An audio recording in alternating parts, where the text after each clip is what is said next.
Quiet.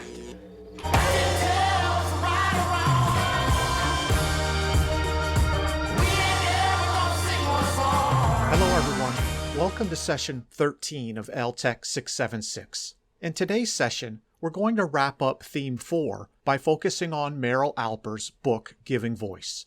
So let's get started.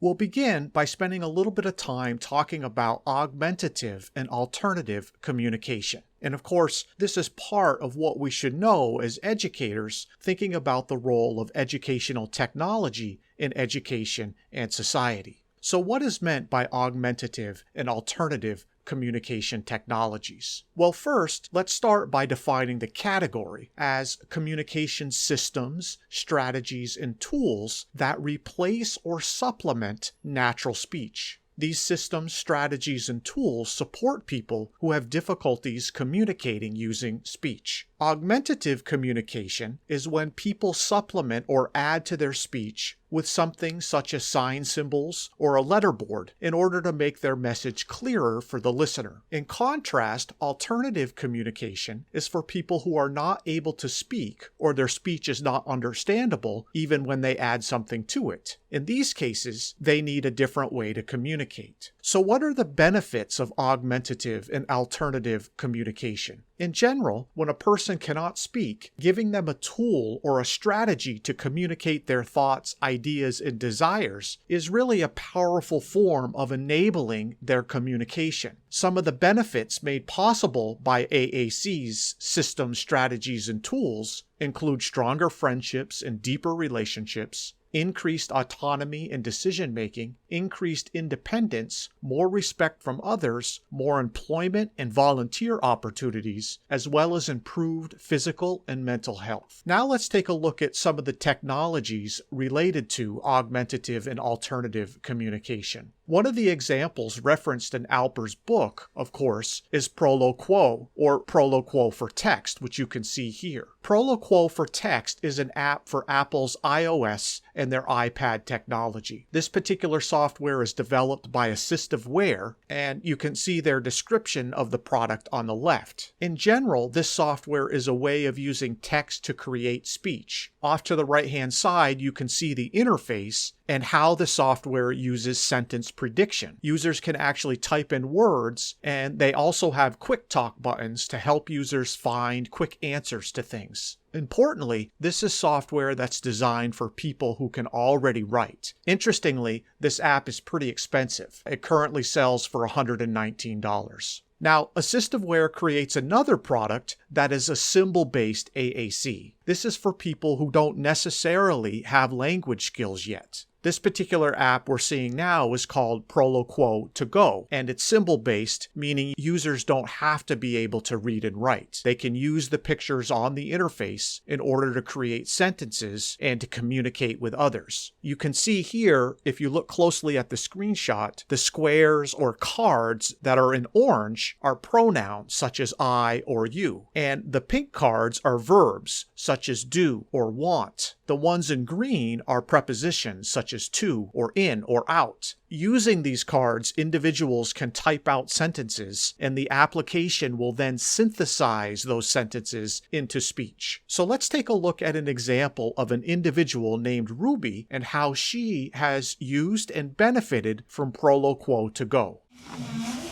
I first met Ruby 2 years ago when she started school, very much in her own bubble. She was the youngest premature baby in England. She was described to me as a very challenging case. I want computer, please. Mrs. Green. Good girl. Since Ruby has had the iPad, her behaviour has improved 95%. I would be getting hit 20, 30 times a day. Where now is I've worked all day today and she doesn't hit me at all. The iPad and the software is allowing her to unlock her communication and communicate with me. And on a daily basis, she absolutely amazes me.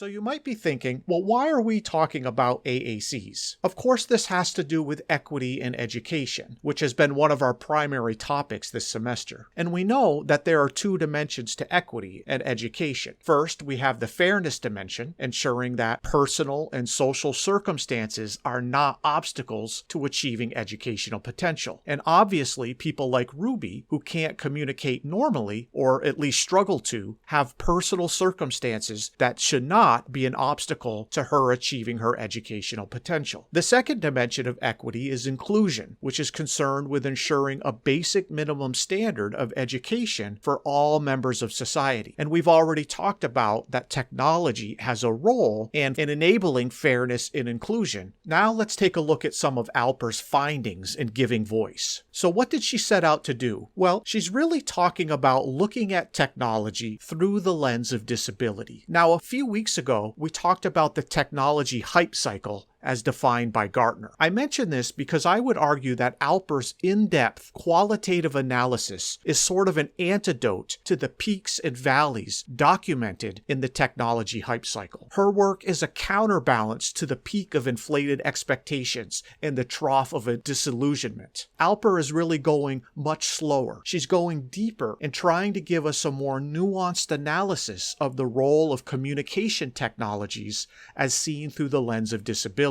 So her book really centers on the social implications of communication technologies that purport to give voice to the voiceless. And in her book, she explores the very meanings of the phrase giving voice to the voiceless through the critical lens of disability. Alper notes that too many stories focus on objects, the technologies, and not the people. And this happens, she claims, when mass media frame mobile communication technologies as a medium for voice, a tool for finding voice, and a metaphoric key for freeing a caged voice. She really frowns upon the media's framing of mobile communication technologies in these ways. Why?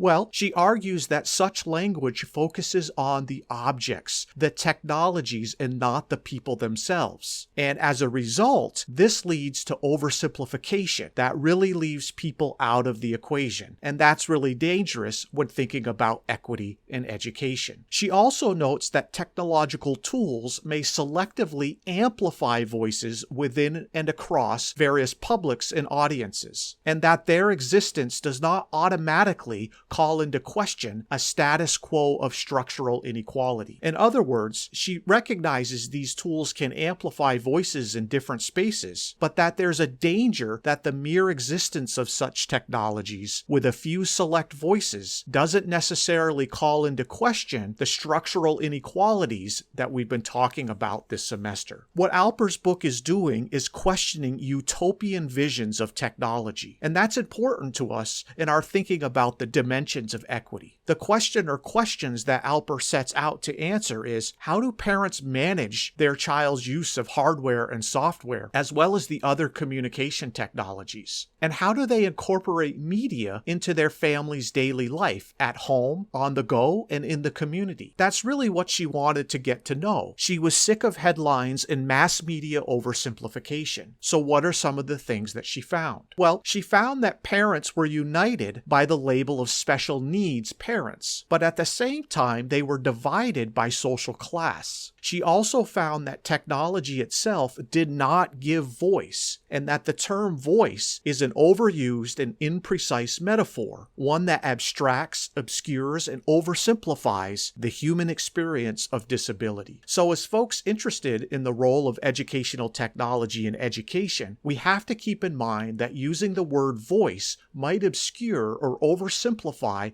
the human experience in relation to fairness and inclusion. In addition, Alper noted that the parents' ability to mobilize social, economic, and cultural capital shaped the extent to which their children could not only speak, but also be heard. In other words, there were social, economic, and cultural factors that influenced whether or not the children really embraced, leveraged, and benefited from the existence of different hardware and software technologies. The mere sheer existence of the tools didn't necessarily give them voice and or allow them to be heard. Finally, Alper notes that mobile technologies largely thought to universally empower people by giving voice to the voiceless, particularly individuals with disabilities, are still subject to disabling structural inequalities, ones that we often do not hear about, and as a result are assumed not to exist. Again, Alper is pointing out that mobile technologies are not immune to the disabling structural inequalities that we already know exist. Now, Alper ends her book by focusing on a few recommendations for technology developers. And I think these recommendations are important and things that we, the next generation of educational technology designers, developers, and implementers, should be keeping in mind. Her first recommendation has to do with voice and diversity. She argues there needs to be improvement in the design of synthetic speech technologies. Currently, they're full of assumptions about race, culture, and gender that are built into these existing technologies. In short, non-white and female voices are largely silenced through synthetic speech systems. So Alper really challenges us to expand the range of human voices embedded in these machines. Secondly, Alper points out that there are major issues related to data and privacy. She notes that high-tech AAC devices keep track of everything a person says, but in an untraditional way because they actually store digital records of the symbols or text converted into speech output. And because of this, individuals who use these devices have a unique perspective on important societal issues like data surveillance, counter-surveillance, and personal privacy. And importantly, she notes that disabled individuals are not passively given voices by able-bodied individuals. Instead, they are actively taking part in making voices despite structural inequality. And therefore, any decisions about their own assistive technologies should include them. In other words, they need to be part of the conversation. Her third recommendation is related to talking machines and listening devices. She notes rightfully that there's a lot of valid anxiety about privacy and security issues raised by the Internet of Things. These debates should be contextualized within the larger history of augmentative and alternative communication systems, as these technologies innately involved the practice of speaking through and being in conversation with objects. So it's not like these technologies, these talking and listening machines, are new just because we suddenly have Siri, Alexa, and Google Assistants. Alper wants to remind us that there's a rich history that we should be drawing on, and she points out that artificially intelligent talking toys and their intersections with AAC might also influence the design of educational technologies more broadly. Her fourth and last recommendation has to do with the tone of synthetic speech, and she notes that most voices in AAC systems have a neutral reading style which does not reflect the full span of human expression through voice. Importantly, she believes that tone of voice is not secondary or optional, but essential for being understood by others. For this reason, there's a need for more creative, human-centered design research into how tone of voice in AAC devices might be expanded. She extends this argument to thinking about the role of emoji and emoticons in relaying emotion exclusively through visual communication. She asks, what should emoji actually sound like in different languages and spoken through synthetic speech systems? It's questions like these that we need to be thinking about as we keep an eye on and develop the future of educational technologies if we're ever going to come around to true fairness and inclusion in education. Okay, everyone, that's a lot to digest, and we're out of time for today. Have a great week, and I'll see you in Canvas.